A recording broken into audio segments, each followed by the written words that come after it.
ভালো মানুষ সেই নয় যার মুখের ভাষা, মুখের কথাবার্তা ভালো। ভালো মানুষ সেই যার চরিত্র, আচার আচরণ ভালো। হাদিসের আলোকে কিছু ভালো মানুষের পরিচয়। রাসূল সাল্লাল্লাহু আলাইহি সাল্লাম বলেন, ওই ব্যক্তি উত্তম, ওই ব্যক্তি ভালো মানুষ যে তার পরিবারের কাছে ভালো। বাইরে মানুষ ভালো সাজতে পারে কিন্তু বাড়িতে বদমেজাজি। রাসূল সাল্লাল্লাহু আলাইহি সাল্লাম বলেন, ভালো মানুষ সেই যে প্রতিবেশীর কাছে ভালো। বাইরে মানুষ ভালো সাজতে পারে কিন্তু প্রতিবেশীর কাছে দুনিয়ার বদ। রাসূল সাল্লাল্লাহু আলাইহি সাল্লাম বলেন, উত্তম ব্যক্তি সেই যে ঋণ পরিশোধে ভালো। আপনার কাছে টাকা ধার নিয়েছে, কিছু জিনিসপত্র ধার নিয়েছে, ঠিক সময় মতো ফেরত দেয় যে, সেই হচ্ছে সত্যিকারের ভালো মানুষ।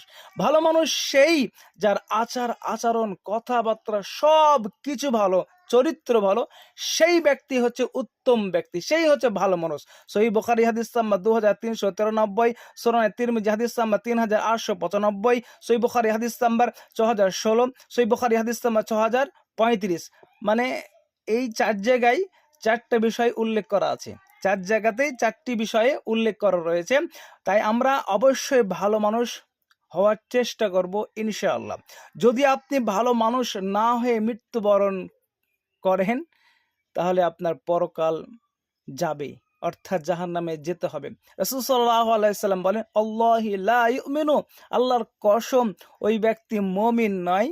সাহাবীগণ জিজ্ঞাসা করলেন, তারা কারা? রাসূল সাল্লাল্লাহু আলাইহি সাল্লাম বললেন, যার আচার আচরণে তার প্রতিবেশী নিরাপদে থাকে না, ওই ব্যক্তি মুমিন নয়। রাসূল সাল্লাল্লাহু আলাইহি সাল্লাম বলেন, যে ঋণ পরিশোধে ভালো সেই হচ্ছে ভালো।